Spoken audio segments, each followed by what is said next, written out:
ओम क्लीं वंदे महापुरुष दयानिधि श्री चरणारविंदम। वर्तमान श्री श्री गीता महात्मार तृतीय भाग आलोचना करिबा। प्रथम द्वितीय भाग रे भक्त जोगमाता को जहाँ निवेदन करिछि, जोगमाता भक्तर निवेदन को मनोकामना को पूर्ण करने को जाई से कौन कहते आस आमे सुनिबा। एत गला भक्तर निवेदन।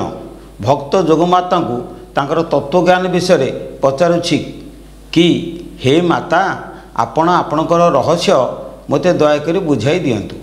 श्री श्री जोगमाता उवाच कौन कहले, शुण शुण बाबो शुण रे बारे कहूछि तोते मोर ज्ञानालोक पाइण मुक्त हे बुझे मते। 18 अध्याय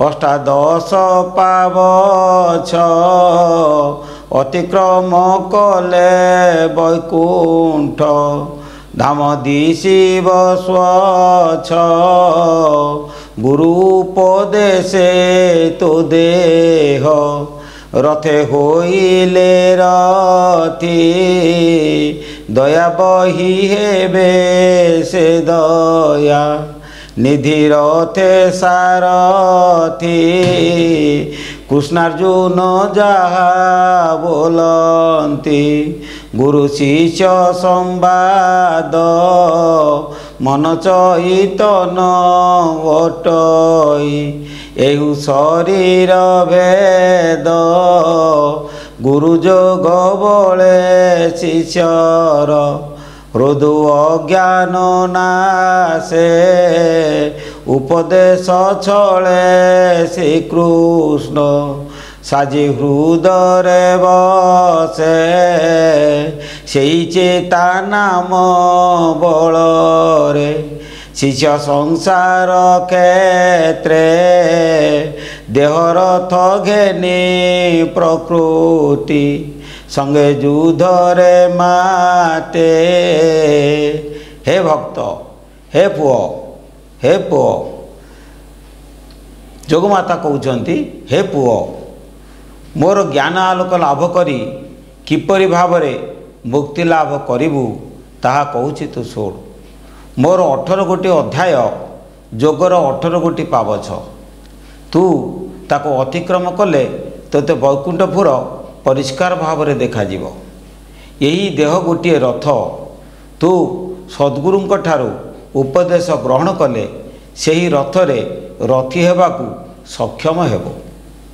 तू रथी हेले सद्गुरु सारथी होई तोर सही देह रथ को परिचालना करिवे। सद्गुरु को श्रीकृष्ण और शिष्य को अर्जुन कहा जाए किंबा मन को शिष्य और चैतन्य को सद्गुरु कहा जाए। सद्गुरु जोग बल शिष्यर हृदय अज्ञान अंधकार दूर करती और उपदेश माध्यम श्रीकृष्ण साजी तार हृदय विवेक रूप में बास करती। तांकर उपदेश मंत्र द्वारा अर्जुन रूपक शिष्य संसार कुरुक्षेत्र में काम क्रोधादि कुप्रकृति सहित देह रथरे बसी युद्ध कर्म मजी रहे, अर्थात दैनिक गुरु मंत्र को स्मरण करी निजर कुप्रकृति को से विनाश करे। केमिति करे, केमिति से कुप्रकृति को विनाश करे? जोग रूपक युद्ध कर्म बसी किपरि से निजर कुप्रकृति को विनाश करे? केमिति ना ज्ञाति घेनी जीव प्रकृति साथे लड़े करे विवेक हृदय बसीण मंगसल की धरे। अर्थ जीवात्मा निजर ज्ञाति कुटुंब को संगर धरी कुप्रकृति सहित लड़े करे। ज्ञाति अर्थ सुप्रकृति, अक्रोध वैराग्य अहिंसा निर्लोभता आदि सुप्रकृति को हृदय धारण करी ओ लोकमानक सहित सुसंपर्क स्थापन करे योग कर्म साधन करे एवं हिंसा क्रोध कुटिलता एमानकु सबु से विनाश करी ଯୋଗରେ ଉତ୍ତୀର୍ଣ୍ଣ ହୁଏ। ଏପରି କରିବା ଦ୍ୱାରା ବିବେକ ଶକ୍ତି ହୃଦୟରେ ଜାଗ୍ରତ ହୋଇ ମଙ୍ଗ ସଳଖି ଧରେ।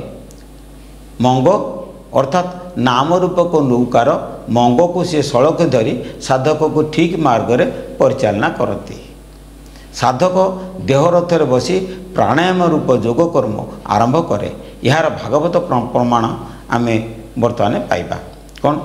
ଆହୁସରେରମ୍ ରଥମିନ୍ଦ୍ରିୟାଣି ହୟାନ ଭୀଷୁନୁ ମନ ଇନ୍ଦ୍ରିୟେଶଂ ବର୍ତ୍ମାଣି ମାତ୍ରାଧିଷଣା চ ସୂତଂ ସତଂ ବୃହତ୍ ବନ୍ଧୁରମୀଶ ସୁଷ୍ଟଂ ଅକ୍ଷଂ ଦଶ ପ୍ରାଣମଧର୍ମ ଧର୍ମୌ ଚକ୍ରେ ଭୀମାନଂ ରଥିନଂ চ ଜୀବଂ ଧନୁର୍ହିତସ୍ୟ ପ୍ରଣବଂ ପଠନ୍ତି ଶରଂ ତୁ ଜୀବ ପରମେବ ଲକ୍ଷ୍ୟମ୍। ଅର୍ଥ କ'ଣ? ନା ଦେହ କପିଧ୍ୱଜ ଅଟଇ ବୁଦ୍ଧି ସାରଥି ତହିଁ ଆଉ ରଥି ଅଭିମାନୀ ଜୀବାତ୍ମା ପାର୍ଥ ଅଟୁରେ ତୁହି ଦଶ ସ୍ୱଦଶ ଇନ୍ଦ୍ରିୟ ଦଶ ଦିଗେ ଚଳନ୍ତି ତ୍ରିଗୁଣ ଦୌଡ଼ି ଲଗାଇ ବୁଦ୍ଧି ଖଟାଏ ଶକ୍ତି ଶବ୍ଦ ସ୍ପର୍ଶ ରୂପ ରସ ଯେ ଗନ୍ଧ ପଞ୍ଚ ସଡ଼କ ଶବ୍ଦ କରି ରଥ ଚାଲଇ ଧରି ମନ ଆଲୋକ ସପ୍ତ ଧାତୁ ରଥ ଛାଉଣି ଧରେ ଶପଥ ରଙ୍ଗ ଆତ୍ମସୂର୍ଯ୍ୟ ଜ୍ୟୋତି ପାତରେ ବଜ୍ର ହୁଅଇ ଅଙ୍ଗ ଅକ୍ଷ ଦଶ ପ୍ରାଣ ପବନ ଶ୍ୱାସ ପ୍ରଶ୍ୱାସେ ଚଳେ ଧର୍ମାଧର୍ମ ଚକ ଘୁରଇ ଜୀବ କପାଳ ତୁଲେ। ଅର୍ଥ ଦେହ କପିଧ୍ୱଜରେ ବୁଦ୍ଧି ସଦ୍ଗୁରୁ ସାରଥି ଓ ଅଭିମାନୀ ଜୀବାତ୍ମା ଅର୍ଜୁନ ରଥି ଅଟେ। ସେହି ରଥରେ ପଞ୍ଚ ଜ୍ଞାନେନ୍ଦ୍ରିୟ କର୍ମ କର୍ଣ୍ଣ ଚର୍ମ ଚକ୍ଷୁ ଜିହ୍ୱା ନାସା ଏବଂ ପଞ୍ଚ କର୍ମେନ୍ଦ୍ରିୟ ମୁଖ ହସ୍ତ ପଦ ମୂତ୍ର ଓ ମଳଦ୍ୱାରମାନ 10 ଗୋଟି ଘୋଡ଼ା ଅଟନ୍ତି। ଏମାନେ ଶରୀର ରଥକୁ 10 ଦିଗ ପୂର୍ବ ଦକ୍ଷିଣ ପଶ୍ଚିମ ଉତ୍ତର ଐଶାନ୍ୟ ଆଗ୍ନେୟ ନୈಋତ ବାୟବ୍ୟ ଅଧ ଓ ଊର୍ଦ୍ଧ୍ୱକୁ ଟାଣି ଟାଣି ନିଅନ୍ତି। ଏହି ଘୋଡ଼ାମାନଙ୍କ ଗଳାରେ ତ୍ରିଗୁଣ ଦୌଡ଼ି ସତ୍ୱ ରଜ ତମ ବନ୍ଧନ କରି ସାରଥି ବୁଦ୍ଧି ଲଗାମ ଧରି ସେମାନଙ୍କୁ ନିୟନ୍ତ୍ରଣ କରୁଛି। ରଥଟି ଶବ୍ଦ ସ୍ପର୍ଶ ରୂପ ରସ ଓ ଗନ୍ଧ ସଡ଼କରେ ମନକୁ ଆଲୋକ ରୂପରେ ବ୍ୟବହାର କରି ଅହରହ ଚାଲୁଛି। ଏହି ରଥ ସପ୍ତ ଧାତୁ ରସ ରକ୍ତ ମାଂସ ହାଡ଼ ଚର୍ମ ବୀର୍ଯ୍ୟ ଏବଂ ଓଜ ଦ୍ୱାରା ଆବୃତ ହୋଇଛି। ଆତ୍ମା ସୂର୍ଯ୍ୟଙ୍କର ସପ୍ତ କିରଣ ତା ଉପରେ ପ୍ରତିଫଳିତ ହେଉଛି। ଏହି ରଥରେ ଧର୍ମ ଓ ଅଧର୍ମ ଦୁଇ ପ୍ରକାର କାଳଚକ୍ର ରହିଛି। ସେହି କାଳଚକ୍ର ମାନଙ୍କରେ 10 ଗୋଟି ବାୟୁ ପ୍ରାଣ ଅପାନ ସମାନ ଉଦାନ ବ୍ୟାନ ନାଗ କୁର୍ମ କୁକଲାସ ଦେବଦତ୍ତ ଓ ଧନଞ୍ଜୟ ଅକ୍ଷ ରୂପରେ ସଂଯୁକ୍ତ ହୋଇଛି। ଏହି ବାୟୁମାନ ଶ୍ୱାସବାୟୁରେ ସଂଯୁକ୍ତ ହୋଇ ନାଭିରୁ ତ୍ରିକୁଟ ପର୍ଯ୍ୟନ୍ତ ଯିବା ଆସିବା କରୁଛନ୍ତି। ମନ ସାହାଯ୍ୟରେ ଏହି ବାୟୁମାନଙ୍କ ଦ୍ୱାରା ଜୀବାତ୍ମା ଶ୍ୱାସବାୟୁର ପରିବର୍ତ୍ତନ କରି ଧର୍ମ ଓ ଅଧର୍ମ କାର୍ଯ୍ୟରେ ଲିପ୍ତ ରହୁଛି। ତେଣୁ ତା କପାଳରେ ଏହି ଦୁଇ ଧର୍ମ ଏବଂ ଅଧର୍ମ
ପ୍ରକାର ଚକ ଅହରହ ଘୁରୁଛି।